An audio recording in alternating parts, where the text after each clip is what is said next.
In the DR, they have a great fried chicken called Chicharrones de pollo. And they are big pieces of chicken, hence the name Chicharrones, they sound big. And the thing that makes them different is that they're boneless and they're marinated in lemon.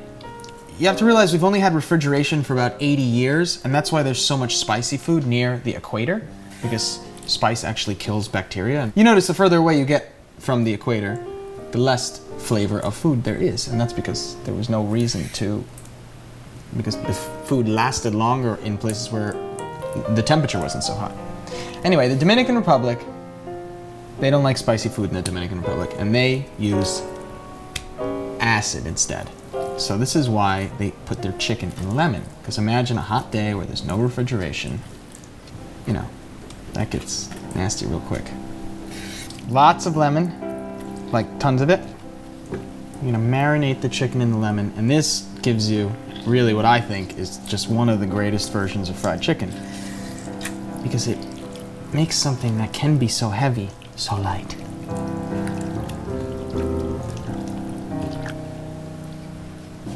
Very important, it's really part of the culture, is adobo seasoning.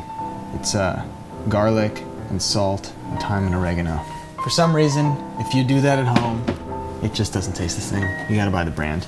And a tiny little bit of Dominican oregano on top of that, which you can emulate with thyme and oregano. Some people put granulated garlic in there. I'm not a fan of it. I love the adobo though. It's so good. It's like Dominican Old Bay. Now you can let this sit for 15 minutes or so while we get the oil to 360 degrees. I'm using grapeseed. A plantain is probably the most difficult thing ever to peel. I don't even know where the skin begins and the flesh ends. So I've resorted to this. So the plantains that the Dominicans eat with the chicken are fried mashed plantains. And the easiest way to do that is to quick fry the plantains and then mash them and then refry them. So here I'm using grapeseed oil because it has a really, really high smoke point.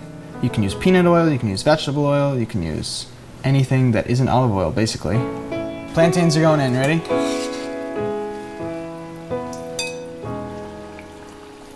That was a minute of fried plantains. I'm gonna pull these guys out and put them onto a paper towel.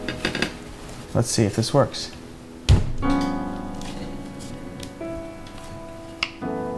Not bad. So let's mash them. Oh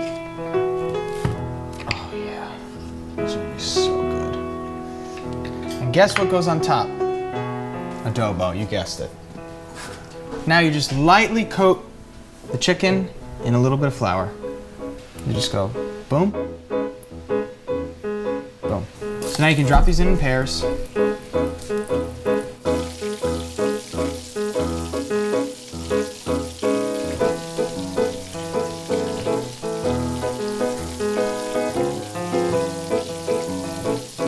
All right, so the chicharrones come out when they look like they're cooked. And you just want to keep monitoring that fry oil and do them in small batches so that you don't overcrowd and cool the oil, because that's when they get super greasy and gross. I've already done a couple batches, and honestly I've been eating it because the lemon and oregano is, it's just so good.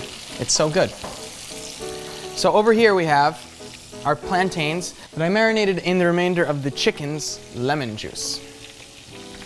And I'm just gonna give these a quick powder. I've been laying the plantains and the chicken on bread, and that is absorbing the excess fry oil. Much better than paper towel would. So here we are, we're all done. Oh, those look so good. And they, oh man, I've been eating so many of them.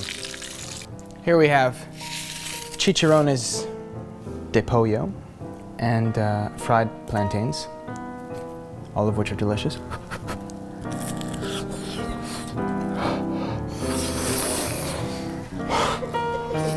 Look at that.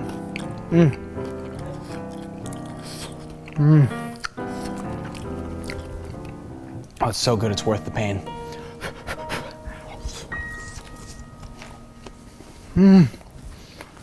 Oh, And you can eat this with ketchup.